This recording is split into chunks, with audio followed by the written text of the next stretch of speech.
and welcome to another episode of Silver Screen Anomalies. My name is Hallie. My name is Skyler. And this isn't just another episode of Silver Screen Anomalies. This is the last episode. It's the last one of the year. Yes, of the year. We should clarify that. It's not like the last one ever. But this is going to be our official end to season 1. Holy shit balls. Short season. But Yeah. we figured why not cap it off with the end of the year. And in the spirit of that, what we've decided to do is a list of our top 10 movies for 2019. I love lists. I'm like Santa. Fucking hate lists. I mean, it's a great idea. I like this idea. I think we have a lot. It's a nice way to reflect on things we've seen this year. But I hate making lists. It's painful. Yeah, she's not being sarcastic or hyperbolic at all. This was like pulling teeth out of a baby's face. I don't recommend you do that. Generally, they just fall out on their own. Don't do that. I've been doing it wrong. Shit. Okay. Well, there you go. So to counter Hallie's description of her loathing for lists, I actually love making lists. This was something I brought to the attention of my co-host earlier in the year because I was really, really excited about recording my list for a change. Notice that way I said for a change. I actually make a list personally every year because I'm a huge nerd like that. I find some enjoyment out of actually ranking what I liked and cataloging what I enjoyed in cinema throughout the year, because I find it's a nice time capsule to go back and actually kind of peer through the veil and see how your tastes evolve over time. So for example, like I have like a little archive of all of my top 10 lists from years past because I used to write reviews and post them online. So I actually go back frequently and kind of just check out how similar my tastes are or how dissimilar my tastes are, based on how I've grown as a film goer, and how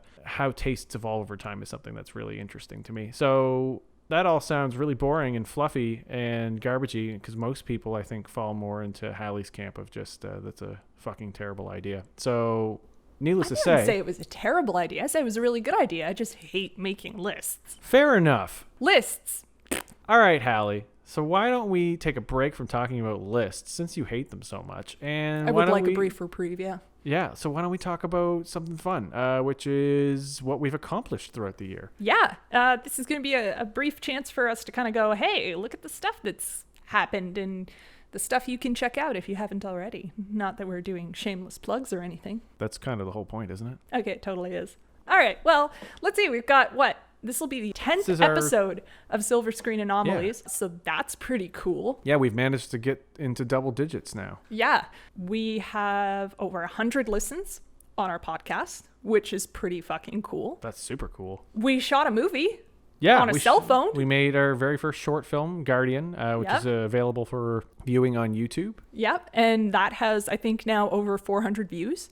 So that's pretty cool too. It's terrific. Yeah. The feedback from that's been really positive, and we really appreciate everybody who's supported us through this whole thing. It's been fantastic. Like, this has been a pretty good year, creatively speaking. From a creative standpoint, and just satisfying those itches that we have to just make art and this content and really kind of just challenge ourselves. It's been a really successful year, in my opinion. It really has. So thank you for listening and supporting and just being awesome. We couldn't do it without any of you. It's true, because you're our audience and we appreciate that. So thank you. This goes out to all of the audience members who we haven't met personally, and all of the ones that we know personally who are our close friends or people that we've met in passing that just love what we're doing and support us endlessly. We couldn't have done any of this without the love and care and support that we've received over the year. Yeah, and our crew for the shoot was good Lord, fucking phenomenal. All of them. All of them. So one of them has branched off and is doing his own podcast on the network as well. Yeah, North of Normal. North of Normal. Go check it out. It's pretty sweet. Andrew Hunter Scully running the show on that one, which is excellent. So yeah, that's, I guess, our shameless plug. Yeah. And I guess now we can get to your list. It's going to be fun, Hallie. Let's make it fun. Okay. And let's put this into You've convinced me. We're talking about movies here, which really, when you think about it, is basically what we've been doing since August. It's not too dissimilar, except the only difference is that you had to do a little bit of work up front. I'm so sorry. I do a little... Oh, I'm mad. Giggles. All right. So before we jump into the list... You're going to do that every time, or... Maybe. We'll see. All right, see how cool. I feel. We'll talk about our honorable mentions, movies that we liked but didn't quite make it into the top 10 list. Skyler, do you want to go first? I do. I have quite the extensive list. As you know, I was preparing all year, and I document my list all year, so any movie that I've seen, I actually put into a predetermined list, and then I kind of number everything out as I go. So I was actually really shocked at the movies that wound up in my honorable mentions this year, and I think the audience is going to be too, because there's some movies that I've given glowing reviews to on this podcast that did not make it on this list. It wouldn't be an end of year podcast without one more interruption by Peanut Butter. What an asshole. All right. So, your honorable mentions. Right. So, as I was saying, the honorable mentions this year were surprising to me. I formulate my lists all year round. I actually compile them all into a list, and then I start numbering things. And I don't do the top 10 until the very end of the year, because I want to actually get the most accurate representation of my current feelings at the end of the year, a culmination of my feelings. Jesus Christ, you really love lists. I do. I love them. Me. So I actually have like a totally separate top 10 list for my honorable mentions. So here we go. Enjoy. Wait, what? Really? Yeah, I really do. Okay, go for it. Avengers Endgame, which is the big one, that did not make it into the top 10. Missing Link, which is the Leica film, the stop motion animation one. Sweetheart, How to Train Your Dragon 3, John Wick 3, The Man Who Killed Hitler and Then Bigfoot. Yes, that's the title. That's a lot of words you said in a sentence that didn't quite sound like they belonged in a sentence. That's the title, together. And it's awesome. Check it out. Just not in my top 10. Crawl. Crocodiles, the movie. They eat people sometimes. Joker, Scary Stories to Tell in the Dark, and The Hole in the Ground. All movies that I really, really liked. Some of them I loved, just not enough. This is fascinating to me because now I want to know what's on your top 10 list, but we'll get to that. I figured you would. So, Hallie, why don't you tell our lovely audience your honorable mentions? Wow, this is really embarrassing. You had 10. I'm going to have 4. I mean, that's okay. To be fair, I didn't see that many movies this year that came out in 2019. I think I saw a little more than you did. I think you might have, yeah, because I mean, we saw a lot of movies together for the podcast. Sure, but not all of them. There's a ton that I saw separately. Some of which on my own, just because I like to go to the movie. I'm one of those weirdos. I like to sometimes go to the theater as an escape, just to kind of go transport myself to another place temporarily to escape the stresses of everyday life. It's like a second home for me. So sometimes I like to go to the theater to go catch a movie that my lovely band of friends maybe aren't as interested in as me, because I like a lot of I have a varied taste in movies, and you'll see a lot of that in my top 10. Fair enough. Yeah. Fair enough. Well, so my honorable mentions for 2019 are Pet Sematary, the remake, Captain Marvel, Child's Play, and Scary Stories to Tell in the Dark. I am surprised. Really? I thought 3 out of 4 of those movies were going to make it into your top 10. I know, right? I am shocked. Okay, this is exciting. So now that we got those bad boys out of the way, why don't we move into our number 10? So the way that we're going to do this for the audience's sake is we're going to start with each of our respective... We're going to start at the top of the list, obviously, and work our way down to number 1. We're going to start at number 10, and we're going to share our number 10s separately, and then move on to the next number in the list, and just kind of keep working our way down. Yeah. Pretty straightforward. Sounds good. So I guess I'll start? Yeah, go for it. Okay. So number 10 on my list for 2019 best movies is Marriage Story. What the fuck? It's the dark horse. It's the one that you would not, by looking at my face and also looking at my tastes, even think remotely for a second that I would enjoy this. There's a part of me that really wishes that, and we will eventually, I'm sure, record these videos too, because I would love the audience to see my face when you said that. I was waiting for that. That was what I was really excited about, because just to see my reaction. I haven't talked about this movie with Hallie, and I haven't really talked about this movie with a lot of people because it's a fairly recent film, but it just completely floored me. I don't like speaking in hyperbole. I don't like being one of those critics that's just like, it's the best thing that ever happened in the history of mankind, and blah, blah, blah, blah. I don't agree with that at all. However, this movie has two of the best performances I think I've ever seen. They're up there. And in the very least, two of the best performances of the year by far, by a landslide. So Marriage Story is not what you think it is. It's less of a story about a marriage and more about the process of a dissolving marriage. It focuses on the legal battle between a couple played by Scarlett Johansson and Adam Driver, and they are going through a custody battle over their son. And it shows in perfect and detailed clarity the very rigorous and heartbreaking process of not only a breakup, but also a marriage dissolving, and also just how criminally expensive and ludicrous the system is. It shows how broken our system is in society and how the fixation on marriage and subsequently divorce winds up just kind of like filling up the pockets of the lawyers and everyone that's involved that are totally separate and couldn't care less about the heartbreak and the turmoil that actually the two people involved are going through. Because the best thing about this movie is that the two people in question that are going through the breakup are so realistically portrayed that I just couldn't believe what I was watching. Like there are moments in this movie that shook me emotionally to my core. Most specifically, and I won't ramble too much because we have a time limit here, but there is an argument scene in this movie about divorce, as you can imagine. This argument scene.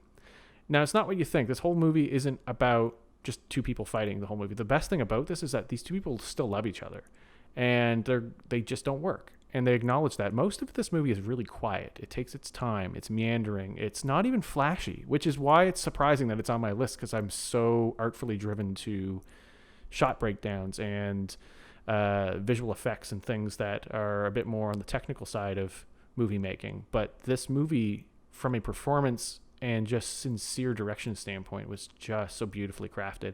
There's an argument scene in this movie between these two actors that might be the most realistic argument I've ever seen put to film. It's perfect. And it's perfect acting. Wow. And that's all I'm going to say about this, because I don't want to spoil anything. I don't want to talk about any of the small idiosyncrasies of this movie, because there's so many tiny details that are just beautiful. And it brought the man tears out big time. I cried by myself watching this. And I don't know if it's because I've dealt with some personal attachments to this that may have had a bit more of an impact on me. I've gone through this whole rigmarole before myself. So maybe that had a bit of a personal effect on me, but I just couldn't not put this on the list. It had one of the most emotional impacts on me throughout the whole year. So that's rounding out my list. That's number 10. Yeah. Wow. Okay. I do like it when Scarlett Johansson plays the quieter characters, like the quieter movies. She's Lost brilliant. in Translation is one of my all-time favorite movies. Totally, yeah. Brilliant. She's brilliant in this. I haven't seen her this good in a very long time. And That's Adam awesome. Driver is probably one of my favorite actors working today. I really enjoy seeing them both work. So that's great. Yeah. Wow. Well, I'm going to go in completely the other direction here. Sweet. My number 10 is Godzilla, King of the Monsters. How do you like that juxtaposition? Another story about divorce. Yeah, well, kind of. Yeah, actually. I'm not going to go into a lot of detail about the plot of this because I think pretty much everybody knows. But I struggled with where to place this one because it wasn't a great movie, but it was a Godzilla movie. which is enough. Which is, for me personally, that's enough. That's all I need is some giant atomic fire-breathing lizard in my life. I really enjoyed that one. I love my boy. It's a lot of fun. You know, the performances in the movie were really good. Even if I didn't care much for the character motivations, I still enjoyed the movie. It was still a very fun ride. Could have used more monster, but that's okay. Maybe the next one I'll have more monster and less human. We'll see. So yeah, that Godzilla, King of the Monsters. Wow, I feel really like that's okay. You know, I think that's you gonna did be this great 3-minute talk about this movie that really impacted you on a emotional level, and then I came out swinging with Godzilla. I think that's why I'm going to love this episode. It's going to show how different we are as movie watchers, but also at the same time, the respect we obviously have for one another, and also just what we watched and what impacted us throughout the year, because it is going to be very different. It is. And I did not see that many recent releases this year. Yeah. I saw more watching with you for the podcast than I did on my own time. Fair enough. That's so, okay. Yeah, it's, if we're going to do this next year, which I presume we are. Of course we are. Goddamn lists. Then I'm going to have to watch more movies, which isn't a bad thing. Pack in more homework, so then Yeah. you can have a marriage story on your list, maybe. Who knows? Probably, maybe. We'll see. So, Every now and again, I get hit with one movie that just floors me completely. Yeah, I know. This is a great completely not monster driven at all. Well, this is a great opener, I think, actually. And Godzilla was obviously a lot of fun.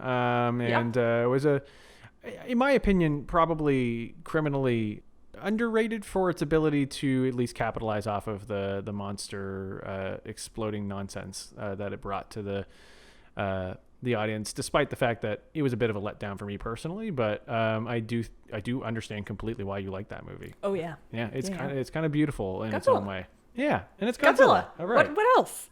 So we're moving into number 9 now. Number 9. Yeah. So go ahead, Skyler. Okay, so my number 9 pick for 2019 is Knives Out. I wanted to see that one, and I'm sad that I didn't go see that with you. Fuck, this movie's good. And what's really frustrating about this movie is that it almost didn't make it onto this list because this movie tricks you. It subverts your expectations. And of course, if you look at who directed it, that shouldn't surprise you in the slightest, because it was directed by Rian Johnson. And in a weird way, this is almost like an apology letter for The Last Jedi from last year, which is obviously divided Star Wars fans everywhere, across the board. Very complicated movie to talk about. But Knives Out is a classic whodunit. It's a murder mystery, and it's equal parts an ode to Hollywood, old Hollywood specifically, than it is about a classic murder mystery with an unconventional twist. And this is a hard movie to talk about without spoiling anything, so I'm going to keep this very, very minimal. Yeah, where we normally don't give a shit about spoilers, I feel like this time we're actually going to give a shit about spoilers. Oh, big time. Any movie in this top 10 list, I'm rightfully not going to spoil the shit out of in my classic one-liner that I usually have in these episodes. We are going to keep spoilers to an absolute minimum here, because I want to make sure that we do the best job pitching these things as possible, so you guys go see them. Yeah, for sure. So Knives Out is a sharp-witted, no pun intended, clever and beautifully shot murder mystery with very unconventional storytelling that is immaculately detailed down to every frame. There's not one shot in this movie that is not purposeful. There's always something that you need to be paying attention to, and that's what's great about it. And it doesn't hit you until about the halfway mark. There is some very severe twists in this movie that could have very easily made this movie a total flop for me, but it wound up being absolutely brilliant. And one of the best things, and this is the last thing I'll talk about when it comes to Knives Out, which is something I think everyone is talking about in regards to this movie, is its star-studded cast. It has a full ensemble of just really, really high names, big name actors, and the standout for me was Daniel Craig. Daniel Craig is doing like a foghorn leghorn southern drawl accent, and he is just like a mustache twirling, That is like delightful. crime novelist, like detective, and he's coming in to just basically tear this very dysfunctional family apart. And he's getting down to the bottom of the crime, and it's so much fun.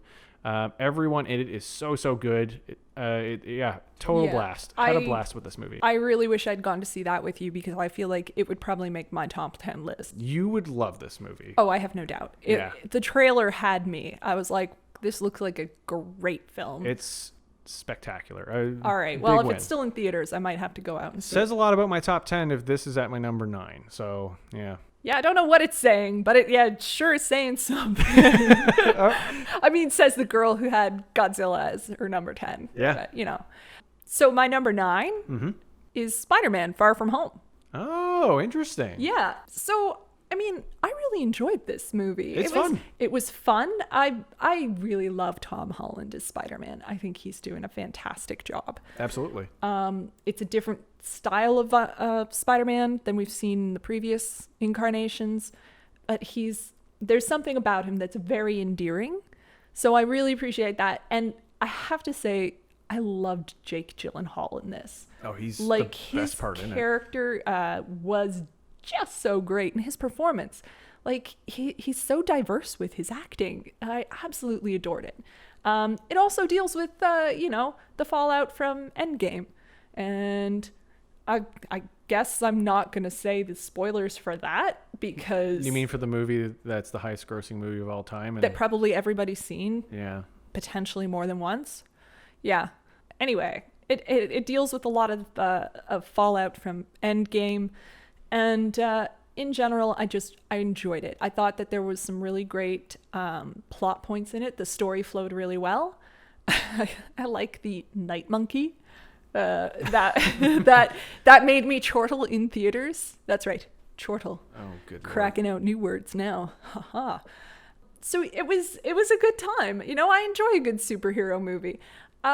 There aren't probably going to be many movies on this list of mine that are grounded in reality, probably because I don't usually watch movies that are grounded in reality.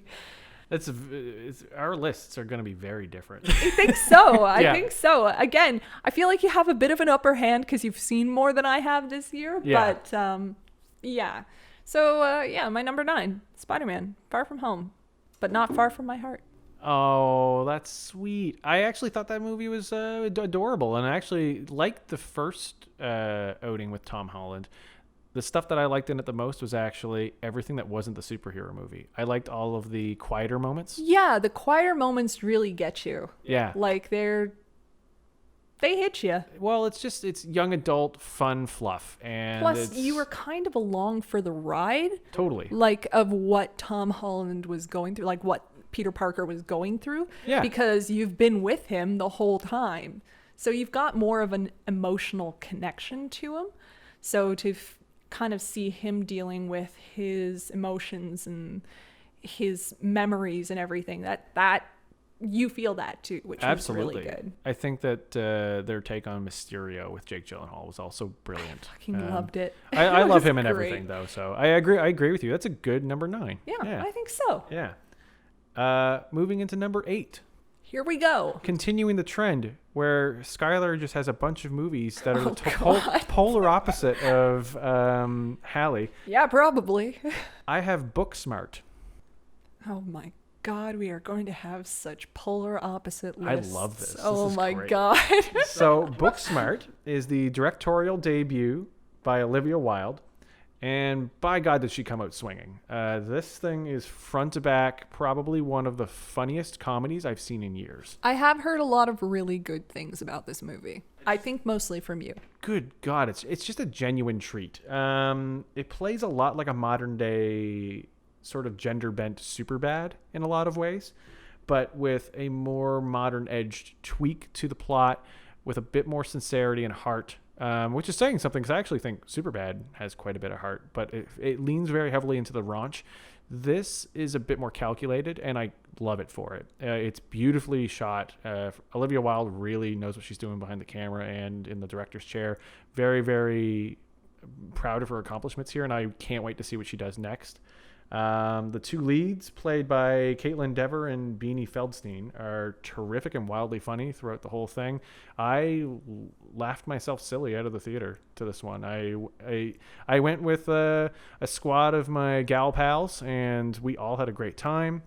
I'm sad that you missed this one because I think you would have appreciated the sharp writing in this. Yeah, I had a blast. There's not much else I really want to say about this one because, again, like I don't want to dive too heavily into the subtext of this. Other than go see it? Other than, I think you should just go see it. I think if you want just like a really good, feel-good, incredibly smart comedy, I think it's the best of the year. Awesome. In that genre. So, all right. Yeah, that's my number 8. Okay, are you ready for this one? I can't wait. My number 8 was Avengers Endgame. Fucking cool. Yeah. It almost didn't make it on the list. Not because it's a bad movie. It was good. It was really good. There I were love some Endgame. Yeah. It was long, but there were some moments in that I got my heart punched, and some things, there were quite a few things that I saw coming a mile away, but that's not new news. And it was a very ambitious movie. It really was. This is how many years of Marvel films finally culminating into one finale. There's so much going on, and then seeing the Avengers dealing with the aftermath of the snap was something else altogether. And all of the bits and pieces along the way that you're like, oh, look at that coming back, or looking at this resurfacing in the final moments of this film. It was really good. I thought it was a really good performance. It was a really good way for some of the actors to bow out of future movies, although it's based on Marvel comics, so really nobody dies in those comics. Nobody ever dies. They come back one way or another. It's true. Whether it's the same actors or not would be the defining bit there. So yeah, it's whether or not a future set of writers want to bring them back and find a clever way to bring them back. Yeah, that's comic book characters for you. Yeah. But all said and done, I was there for the first Iron Man movie. I saw that in theaters years and years and years ago. So to see this and all these heroes finally wrap up at the end was really, it was a journey that was finished, and it was really good. Totally. I enjoyed it a lot. I actually did a Infinity War and Endgame back-to-back watch, so I sat for an ass-numbing 5.5 hours and rewatched them about a week ago. And well, I mean, it's no Lord of the Rings marathon, but it's still pretty impressive. For 2 movies, it's a long time. It's a saga, and I love both of those movies. They work as great companion pieces to one another, and I think Endgame is a spectacular movie. It's why it was in my honorable mentions. Oh yeah. My favorite bits of that very much lie heavily on Thanos. I think Thanos is a generation, kind of like the generation's strongest villain. He's like our Darth Vader in a lot of ways, with maybe even a little more depth. Yeah. There's a lot of great motivation behind that character, and I love the way he was brought to life. And then there's just so many good feel-good moments in this movie. Like it really does know how to play with your emotions and pull on those heartstrings when it needs to, and also have you cheering and borderline standing up in front of a crowd of people embarrassingly yelling. Like, I mean, I didn't do any of that. Well, I mean, other people were doing that too, to be fair. Yeah, it's true. Yeah, you weren't alone in that. It's just, it was a total ride, and it's been 10 years, which is kind of crazy to think about. Yeah. And it's been a journey, and it was nice to see it come to an end. And Stanley. Yeah. So, I mean... R.I.P. R.I.P. Yeah. So, yeah, that was my number 8 for my list. Excellent. So, moving on to the topic of... I kind of laughed when you were just like, yeah, this was definitely a really long movie. And I was just like, wait till you get to my number 7. The Irishman. See, I meant to see that before I did this list, and I didn't get a chance. I have a feeling it's going to be on I wish I could get that on my list. I fucking love The Irishman. You're going to hear me say I fucking love every movie that's on this list because it is your top 10. I genuinely do. Like these are just crowning feats of cinema, and we had some good stuff this year. There's some good shit, especially in the last half of this year. I really noticed that quality just increasing. It's weird that there's 2 Netflix movies on my list, Marriage Story and this one. Very strange. So you guys can watch these for Netflix is putting out quality content. You can't argue with that. Yeah. You guys can watch this shit for free. So The Irishman, directed by the master himself, Martin Scorsese, and it kind of brings it's basically just it brings back 3 juggernauts of talent: Robert De Niro, Al Pacino, and Joe Pesci, back from Goodfellas roots into another epic gangster crime drama. It is 3.5 hours long. It is quite an endeavor. The best thing about it being on Netflix is that you can take your time and watch it in chunks if you must. I sat through the whole thing and was enamored. I couldn't stop. I didn't take breaks. I loved this thing. It is just front to back, everything you want out of a Scorsese movie. He just effortlessly is capable of making really fucking good drama, good movies. Every shot is calculated and beautiful. There's so much good visual storytelling going on here, and these performances are just terrific. Like, he weaves in and out of history, and actually the way he actually tells a story over time is always something that I find really interesting. He paints a picture with the camera lens that makes you focus on these characters, and it almost feels like you know them in a weird way. And because we're empathizing in a weird way with gangsters, very difficult to empathize with people. It really is like a slice of a different kind of life that we otherwise wouldn't see. Goodfellas was successful in this regard, and this movie is right up there with Goodfellas as far as I'm concerned. De Niro especially is a standout here. The way he uses his cast is kind of brilliant, and there's like a cold, calculated way that the violence is handled in this movie as well. Like, it's not flashy, it's not over the top, but it is in a lot of ways very similar to Joker in this regard, where it's fast and brutal, and the way that it presents it to the audience, every single act of violence in this movie has an impact. And in a lot of ways, this movie is about the lies that we all tell ourselves with these specific kinds of people, the choices that they made in their life to gain supremacy and power. This movie's about power and the sacrifices you make to gain power.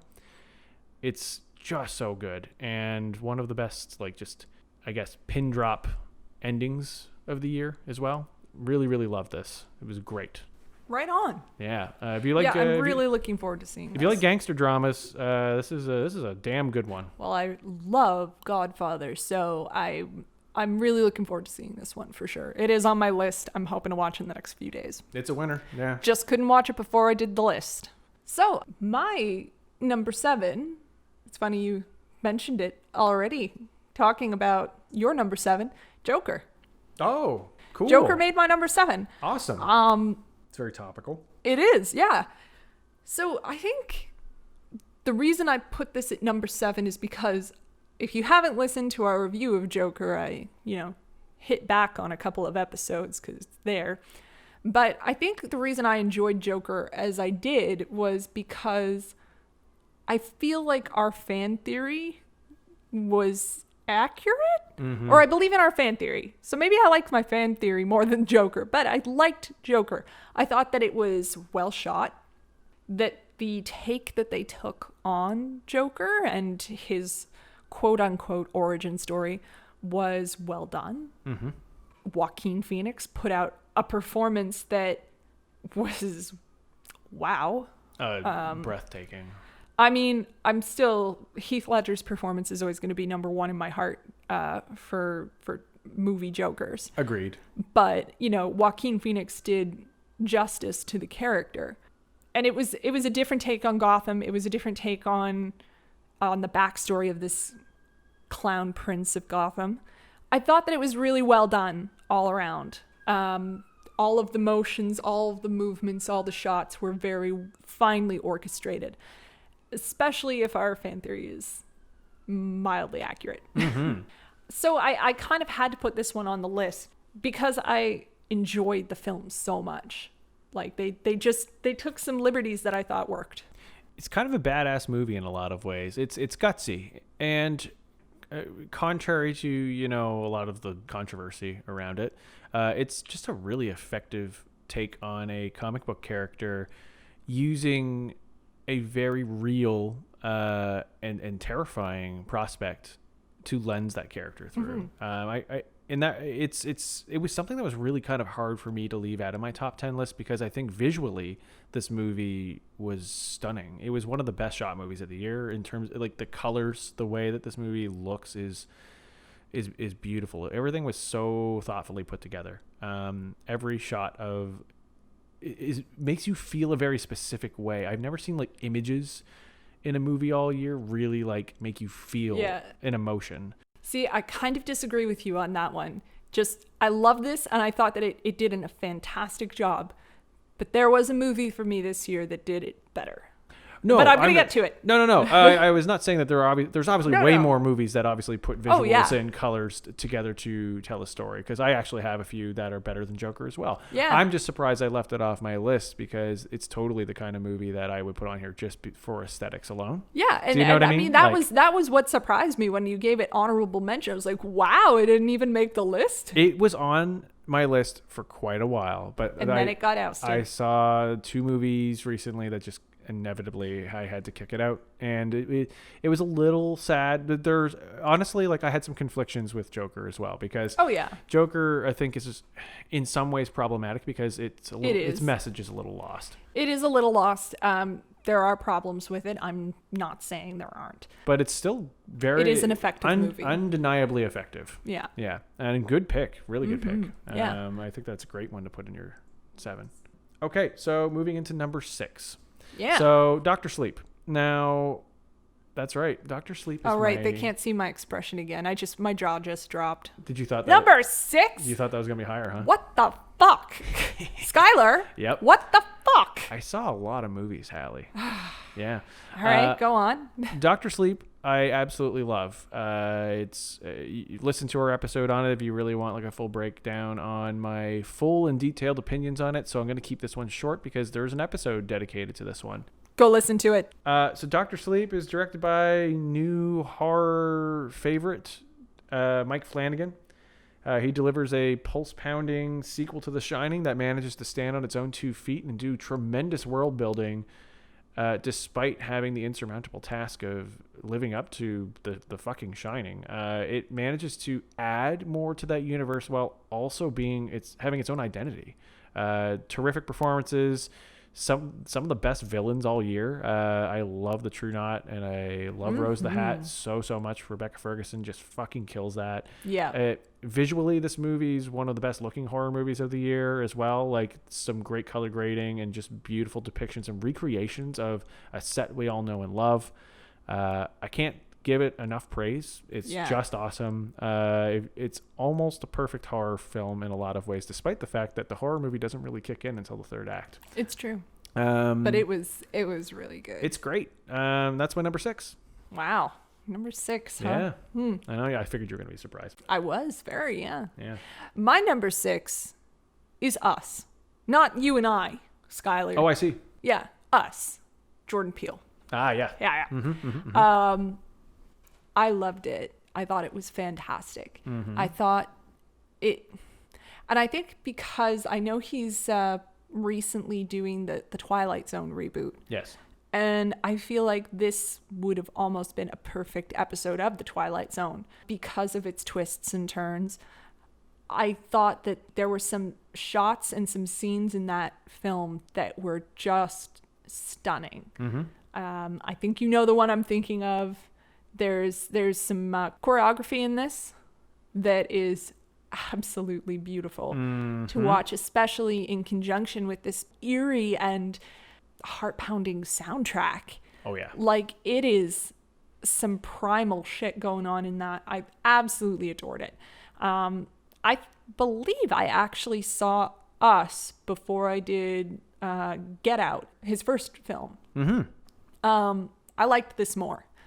I liked Us more than I did Get Out. I think they're both brilliant, but I don't know, Us just spoke to me. I thought that the cinematography in it was so top for some of those scenes that I just couldn't take my eyes off the screen. So I really enjoyed. Without getting into any detail, I completely agree with you. Yeah. It was really, really good. So if you haven't seen Us, not Skyler and I, again, I can't stress that enough. What a joke. It's been a long day. Watch this film because it is fantastic and it's got some really interesting developments in it. So number 5, Skyler, let's see how many more times this episode you can get my jaw to drop. I think there's not going to be too many surprises if you've been paying attention to my enamored glowing reviews this year. However, there are a couple of movies in this top 5 that I haven't discussed on Silver Screen Anomalies. So for the audience, there might be some surprises. We'll see. Yeah, I think there's going to be some surprises from me as well. Yeah. All right, number 5. Go for it. Ad Astra. Okay, go on. I adore this movie. It was just such a visual treat. This is the movie that I was referencing earlier when I wanted to talk about my favorite movie visually this year. Yeah, this was my favorite visually as well. Top fucking notch. It is so good. This is basically Apocalypse Now in space in a lot of ways. There's a lot of comparisons being drawn to that, and rightfully so. It is a journey. This is an exploration through deep space and subsequently a journey through the hearts and bonds between a father and son. I mean, really, it's very much a human story in so many ways. It's just as much a human story as it is a space exploration story. I love the depiction of the science fiction universe that they created here. As we've talked about in many previous episodes, sci-fi as a genre is something that's really appealing to me. And when it's done right, it really hits me in the sweet spot. And Ad Astra was very much the science fiction movie of choice for me this year. Brad Pitt gives a brilliant performance, one of his best in quite a long time. I don't want to go into too much detail because I don't want to steal the thunder away from our episode dedicated to this one. Yeah, conveniently enough, there's an episode a few back. Yeah, so check that one out if you want to get a full detailed description on why I love this movie so much, but it is in my top 5. For sure. Yeah, total knockout. It's great. Yeah. My number 5 is one that maybe some of our listeners haven't actually heard of. Mine is The Lighthouse. Ooh. Yes, this movie, and I have to say... What? Wait, yeah, hold on. You got your me. Turn. Your turn to have your jaw drop. That's in your top 5? Yes, it is. Yes, it is. The fuck? So, a little background on this. It's starring Willem Dafoe and Robert Pattinson, but it was shot right here in our beautiful Nova Scotia. Not in Halifax, but in Yarmouth. And it was written, directed by Robert Eggers, who is of The Witch fame, which I haven't seen yet. Don't judge me. Stop it. Stop. Don't. No. I am. Anyway, so I encourage you to go see this because it is a trip down some dark, Lovecraftian, black and white, sailors on a lighthouse kind of shit. I wish I could talk at length about this. See, this is why we don't do spoiler-free podcasts episodes, Skyler. It's because we can't talk about the movies to the extent that we want to. I know. But needless to say, it is a trip. It's a descent. And I have to respect the way it was shot. It's black and white. It's on a specific style of film, so it's not in an aspect ratio that would fit a normal screen these days. Yeah, it's like 1:19:1. It's square. It's square. Old Hollywood. It's hip to be square in this case, and it works. Everything about this was brilliantly orchestrated. I loved this movie in the end.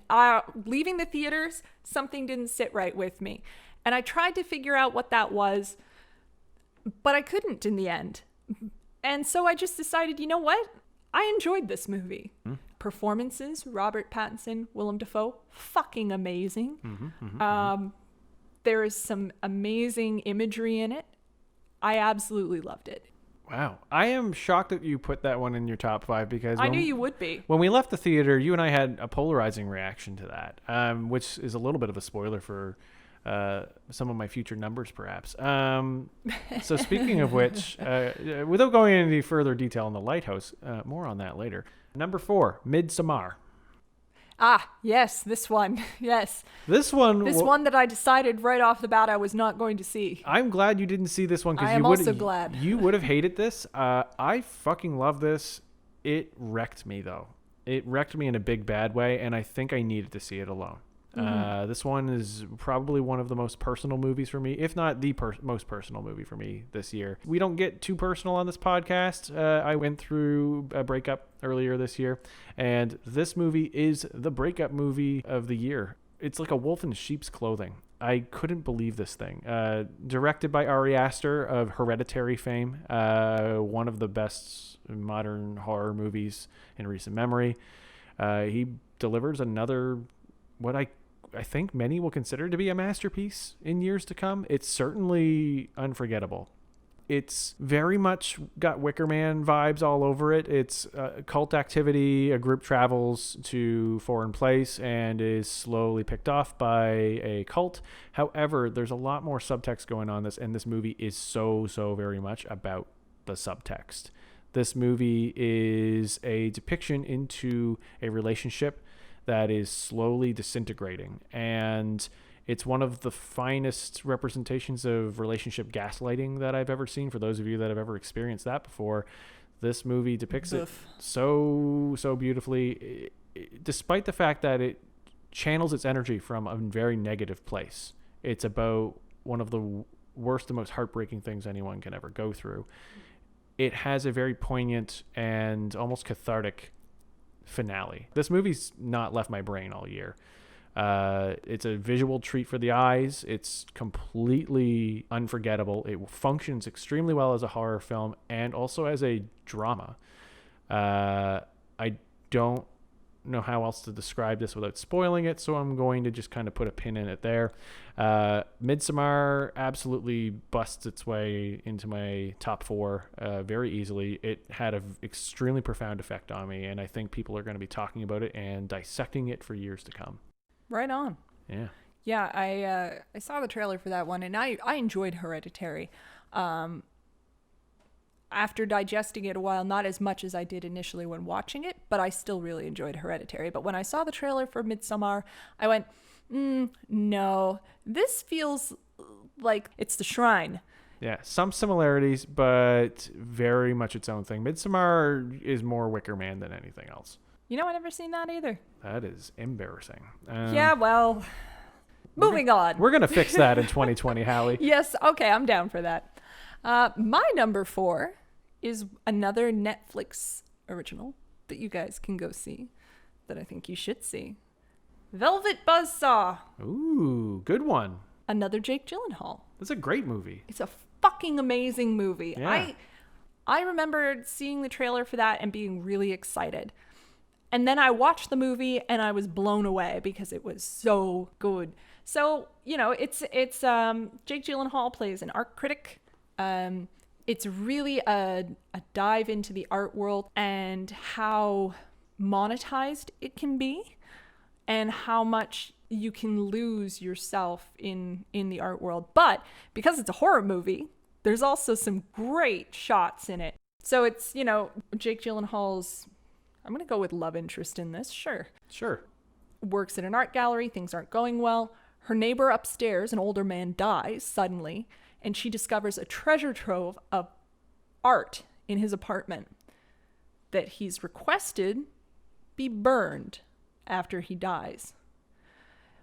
Well, it doesn't, and shit goes south real fast, and it's great. There are some shots in this that are so subtle that they are horrifying. I got chills watching some of these shots, and that doesn't happen often for me in a horror movie anymore. But watching some of the little tricks they use with the camera, just mint. Loved it. Absolutely adored it. It's gruesome, but it was a gruesome level I could tolerate. So I wholeheartedly encourage people to go watch Velvet Buzzsaw because it is great. That's my number 4, Skyler. Great pick, Hallie. I really, really liked Velvet Buzzsaw too, and until you brought it up again, I totally forgot about it. There's just so many damn good movies this year, and I saw a lot this year, and it just goes to show a lot of excess spilled over, and this movie's great. Dan Gilroy, the director, also directed Nightcrawler, was one of my favorite movies of that year. So great pick. Really, really good one. Good concept for a movie as well. Oh, great concept for a movie. So my number 3. We're in the last 3 now. We are in the top 3, and I need to point out to the audience how fucking stressful this top 3 was for me, because these 3 movies switched around so frequently. It's always been these 3. These 3... That is so funny because there was no stress for me in this. Fair enough. I was just like, all right, let's do this. Yep. Okay, we're good. No, these 3 movies were really, really tough for me. Like, there was one definitive standout movie that ruled them all, but these 3 oscillated a lot. It was very hard. The Lighthouse is my number 3 movie. And for the sake of not repeating anything that Hallie has already glowingly said about this movie, The Lighthouse is, for all intents and purposes, in my opinion, a masterpiece. And I don't like throwing around that word a lot, but it is. It's a fucking work of art. This thing is just so good. It's batshit insane. It will totally fuck you up. It is a head trip of a movie. It's not going to be to everyone's taste because there's a lot more going on here than you think. It's not just about insanity and madness, although that is definitely the textbook definition of this movie if you had to find one.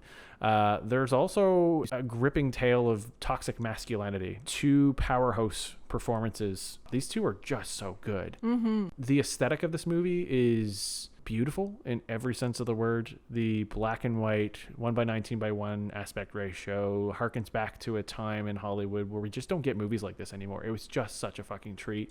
It's a Lovecraftian nightmare fueled by mermaid sex and just... Oh yeah, spoiler alert. No, that's in the trailer. That is true. It is in the trailer. Yeah. The director Robert Eggers just loves to fuel his movies with just mythology and maritime lore, folklore, and just imagery, doing what he it's so rich and guided and beautiful. It's sure-handed, and it also uses a lot of technology that predates a lot of modern technology. There's a lot of budgetary restraints on this movie that were really impressive, and also the local connection to this is obviously something that's a little close to our hearts, and it would be a shame to not include this on our top 10 list. It's obviously a little bit biased there, but this movie's also just great, and everyone's talking about it and saying it's great for a reason.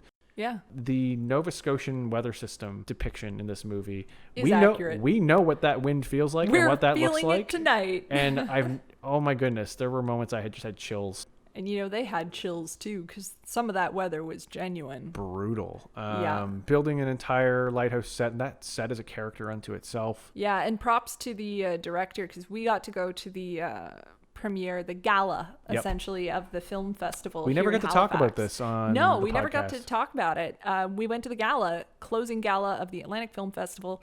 We saw the lighthouse, and we got to hear the Q&A with Robert Eggers and Willem Dafoe at the end. And what happened, Hallie?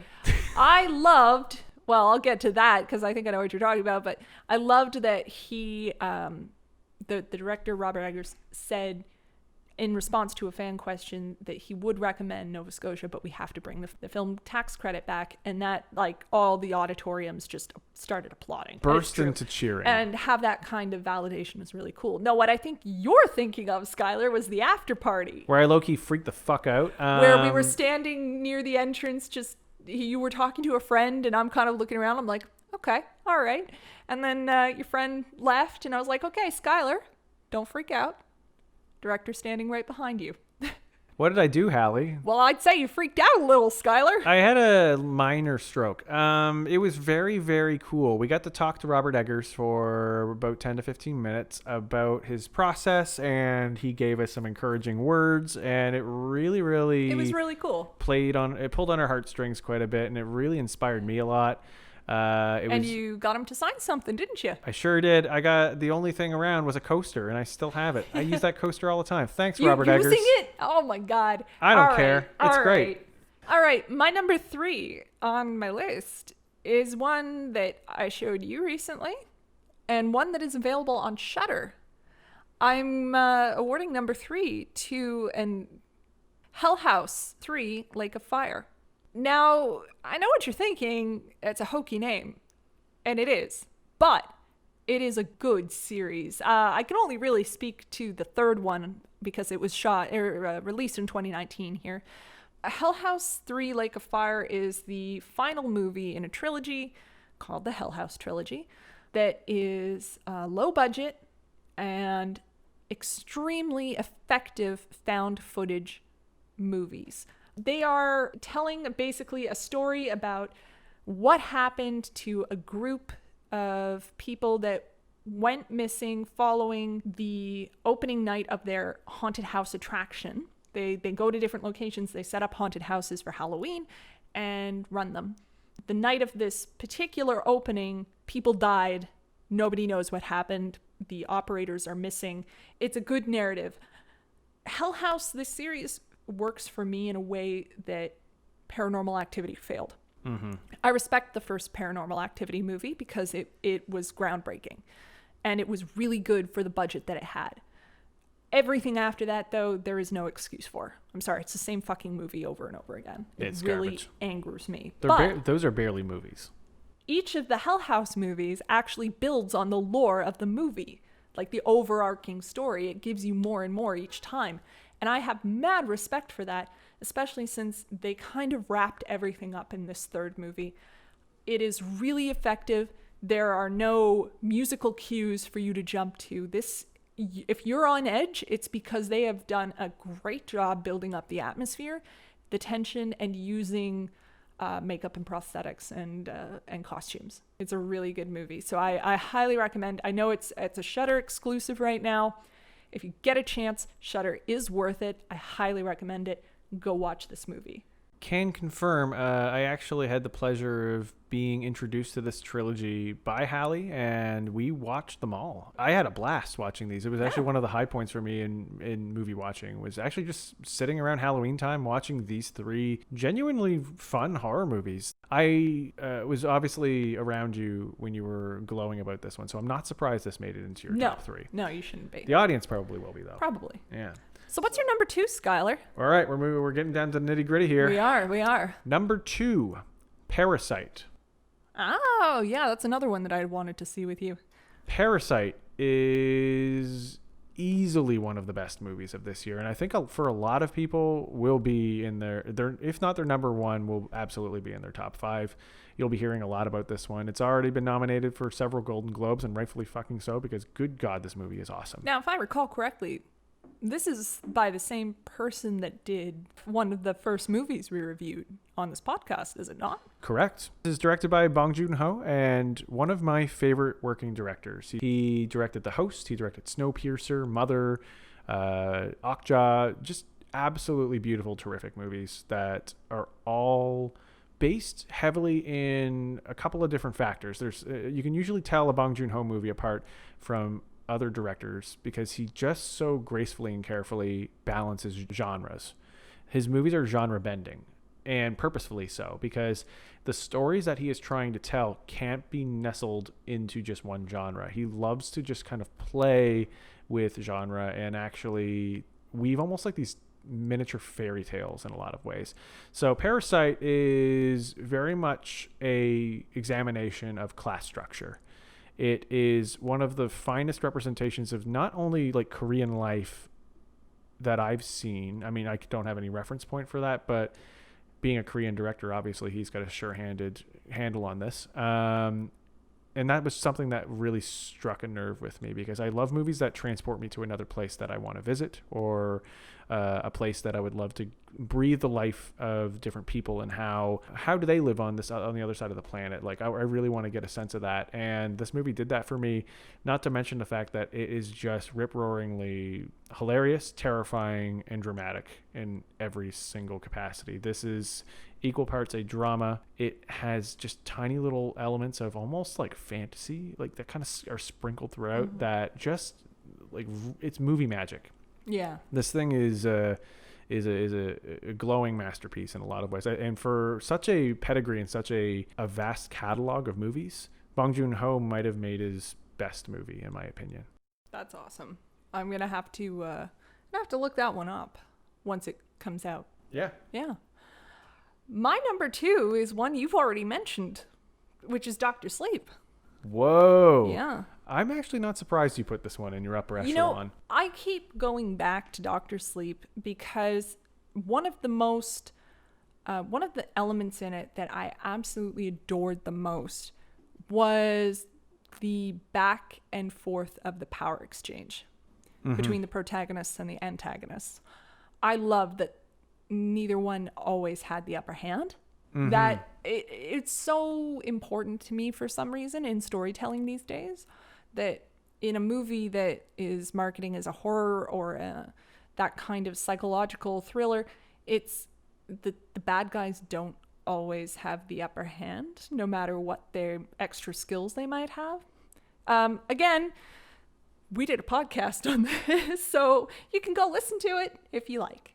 But I really did. I thought that this was really well done, well acted. Again, I mean, we've mentioned it many times over the podcast, is lately there seem to be a great number of extremely skilled younger actors out there. And of course, the cast was amazing. Rose the Hat, fantastic. An amazing antagonist.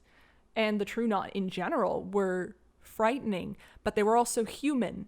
Like, while being inhuman, they were still human. Their motivations for doing what they do make sense. They were clear, yeah. Even if you don't agree with it, they make sense. It's the characters were well outlined story-wise. It was really good. I kind of want to go read the book. I definitely want to see it again. And I don't say that about many Stephen King anythings. That's true. Yeah, it's a high praise. We saw that one together, and yeah, it stuck with me too. Yeah. Anything that Mike Flanagan does, honestly, I love that guy. He's really good. Talented director. I love Haunting of Hill House. It's brilliant. So brilliant. Yeah. Yeah.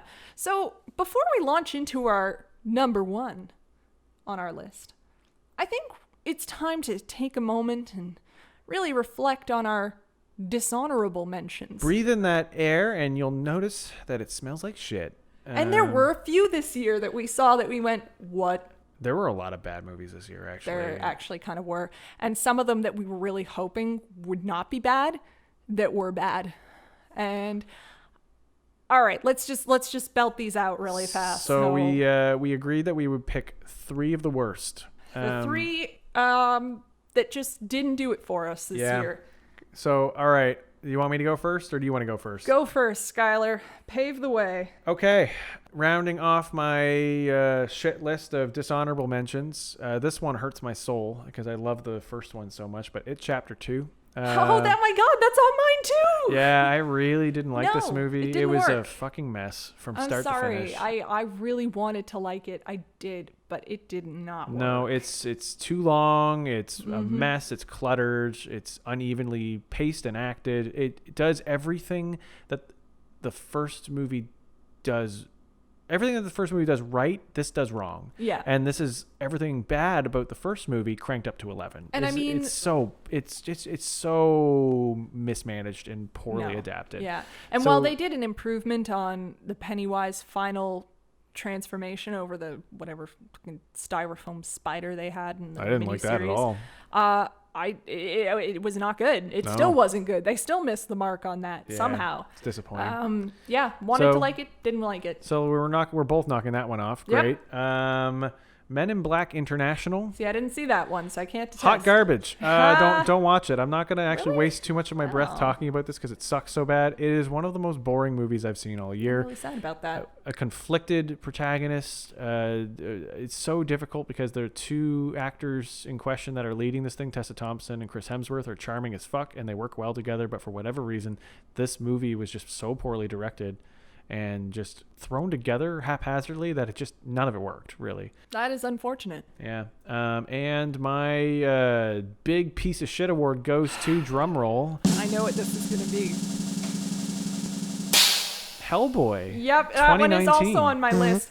And again, I gotta crack my knuckles on this one because we didn't talk about this one on the podcast. I still smell the stank from this movie late into the year. I saw this earlier in the year. I hate this movie. I was extremely disappointed with this movie. I think it's fair to say we both love Hellboy a lot. Well, that's just it. My hatred of this movie is grounded very heavily in my pure, unabashed love of Hellboy. Yep. Both the source material and the Guillermo del Toro adaptations. This thing is just, in every sense of the word, not a movie. It is a noise factory to the highest degree. It is absurd. None of it makes any sense. It's so sloppily put together and confused. Why did they choose the middle of the third omnibus story? You know what? We could do an entire podcast on how bad this someday. movie. Yeah, maybe we'll do a shit movie podcast thing.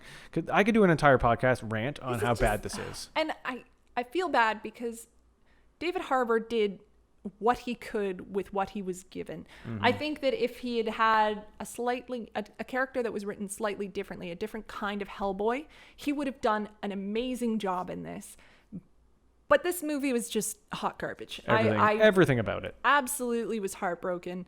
It didn't work. Nope. So do you have anything to add? I have one other movie that made my dishonorable mention, and we watched it last night. Oh my God. That's right. I'm throwing Haunt on here. What the fuck was that shit? What? Yeah, you hated that hell? movie. Yeah. Like, that was a very visceral reaction. I went in and I thought that it was going to be something different, and it just turned into the same slasher garbage with antagonists with absolutely no motivation that is at all understandable. And it was just an excuse to kill teenagers or university students. I was not impressed. I was not pleased. That's the big number one dishonorable mention on my list. It's lazy garbage. It is disappointing. Yeah. But so why now don't we can talk about the number one. Let's clear the air. Let's clear the air. Just waft all that shit out of here. Palate cleanser, number one time. This is our favorite movies of 2019. So my number one, drum roll please, is Jordan Peele's Us. Oh my God, that's really funny. Yeah, right. I found it. I had to bite my tongue earlier when you had added it to your list. This movie, this is gonna be really funny. This movie was my number one for a long time this year, and it wasn't until the latter half where I saw Parasite and The Lighthouse that it was a struggle. And honestly, that's the weird thing about these top 10 lists. As much as I love them, I'm very self-aware of the fact that 2 weeks from now, you could ask me what my favorite movie of the year was, and it could be The Lighthouse. It could be Parasite. Those are three movies that I absolutely adored and loved, but this one took the cake for me inevitably. This is the one I had to pick because it held a top spot for me the longest, and it stuck with me all year. Jordan Peele is basically a modern master of horror. I can't wait to see the love and attention that he gives to this genre going forward, because the movie that he made here is equal parts a effective and beautifully crafted horror film, but also a dissection on class struggle. It's introspective. It is about us just as much as it is about us, if that makes sense. I followed that. Yeah, it's power struggle in the U.S., and it is very much a glimpse into hierarchy and status amongst people. And while balancing all of these intellectual story beats, it still manages to be an effective and scary, riveting horror film, and an incredibly funny comedy at points as well. There were some actual shots of humor in that really helped break up some of the icky feelings. Oh God! And the music, the soundtrack stuck with me for good. months. I love the way this thing was edited. It had the hair on the back of my neck standing up, especially in its climactic finale. Yeah, I adored this thing. Yeah, Lupita Nyong'o is not getting enough praise for her performance of both characters. Oh, fantastic! Good fucking God, she was awesome in this. She's one of my favorite performances of the year. The horror fan in me couldn't resist putting this at number one, just because it is an ode to 80s horror, 80s slasher horror specifically, that I just couldn't pass up. It defines me in a lot of ways to put this at my number one, because it's just great. It's a modern classic. And I think people will look back on Jordan Peele's catalog with years to come with reverence, because this is a guy to watch. This guy knows what he's doing. I agree. I'm really looking forward to what he does next. Yeah. So, Hallie. Drum roll, please. My number one of 2019 was Ad Astra. Whoa. Yeah, that I love Ad Astra, and I wish I'd given it a 10. I think I gave it a 9.5, and I should have given it a 10. Yeah, you've been talking about this one Because ever since. I'm still feeling that. And it's it was brilliantly done. I think some people have been kind of trashing Brad Pitt for his performance in this, and I don't know why the hell they are, because he does such an amazing job. He's tempered, like you can feel that he's holding so much back in his performance because his character's intentionally. And I still can't get around the use of color and the music. I'm going to get that soundtrack. I already have parts of it. Oh, in terms of production design, this thing is just it's phenomenal. That is the sort of movie that I kind of want to watch as I'm going to sleep, because there were so many tricks. I mentioned it in the podcast, the kind of cinematic hypnotism. They pulled the tricks and the with sound cues and lighting and his voice, the timbre of his voice, just everything about it was very soothing, even in moments where you shouldn't be soothing. It shouldn't be calming or relaxing, but it's the kind of movie I could easily drift away to, and I absolutely adored it. It was a brilliant, brilliant film. I really look forward to having that in my collection there. Yeah, that's an owner. Like, that's one that you want to own on Blu-ray or Absolutely. something. I would love to know more about the shooting of that film. Totally. Me too. How it was made. So I think I'm going to have to find the Blu-ray. It should be in the front running for visual effects. Oh, yeah. I think it would be a crime to not have it be in the front running. I'm surprised by our lists. Like, we had some very polar opposite lists, but we also had some bleedovers as well. Like, we had some movies that we both adored together, just at different points in our list. At just different rankings, that's all. And it was good. I mean, it was a list, but it was good. Inevitably, despite it being a list, and we do have these things ordered in a specific way, make no mistake, these are 20 movies, or well, not necessarily 20, but 10 each, that we consider to be standouts of the year. These movies really struck us and supplied us with that sufficient level of movie magic that really just tickled our hearts. It made us laugh, made us cry, scared us. Yeah. Gave us all of those emotional beats that we were looking for. These are crowning feats as far as I'm concerned. Yep. So 2019 was, as far as I'm concerned, a blatant success. It was a really good year for movies. There were a lot of indie runners that did a great job. There were a lot of blockbusters that really hit the nail on the head. Some masterclass directors returning. Getting a Scorsese movie at the end of the year was a real treat. Yep. Really, really genuine surprises, especially that last half. There was a lot of great movies this year. I can't wait for 2020. There's already, we could probably make a separate list altogether on movies that we're excited about in 2020. Oh, yeah. Because there's list? Well, I mean, let's just You know what? You make the list. For the betterment of your sanity, we won't do another list until the end of 2020. Okay, thank you. Speaking of 2020, Skyler, we got stuff coming out in 2020. We sure do. We got big plans. As you know, this is the end of the year wrap up for us. But Season 1. That doesn't mean we're not coming back. We are going to be launching Season 2 January 10th. That's the first drop date for Season 2 of Silver Screen Anomalies. Because we are rightfully burnt out. It's been a long and arduous year for us, both on a career driving level and personal level. It's been a year. It's been a year. There have been highs and lows and I don't know, some weird horizontal squiggly line. I don't know. It felt like a year and a half, really. It was a lot. And rightfully, we're taking a necessary amount of time off for Christmas to give ourselves the recharge that we need to juice those batteries back up so we can move very gracefully into 2020 with an energized sense of purpose. And we have some surprises for you guys. So like Hallie just mentioned, we do have Season 2 of Silver Screen Anomalies coming out. There is also the adjacent show North of Normal, which is going to be delivering some quality content to you guys. Hunter has some awesome stuff planned for you in the new year that I can't wait for you guys to hear. We've also got some additional projects coming up. Sure do. Not to say too much, but there may or may not be another short film in the works. We may or may not be adapting another one of Hallie's scripts. We may or may not also be doing some more YouTube content coming up in the new year. Yes, stay tuned for all of that. There's definitely a lot of lessons learned from everything that we've accomplished and we're gratefully accomplished in 2019. So 2020 is going to be even bigger, and we're going to make sure of that. We are. It's going to, well, I mean, for one thing, it's going to be a whole year of podcast episodes. Holy shit! That's going to be a whole lot of episodes for season 2. So yeah, we have some big things coming up in the new year.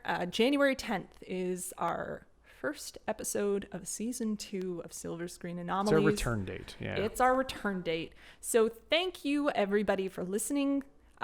Again, can't stress enough your support and your listening really means a lot to us. Join the Facebook group. Let us know if there's any movies you want us to talk about or review. If there's any movies you want us to tackle in Remake Rumble, because, we'll have one of those coming out in January as well. And, follow us on Instagram, eldritch.creative, Twitter, Eldritch Create. Thank you, everybody, and happy holidays. I hope you have a good one. Be safe. We'll see you in 2020. Merry Christmas, Happy New Year, and thank you so much. Thank you. Everybody. We owe this all to you. We really do. So have a good one. Yes, we'll be safe, everyone. Bye. Bye.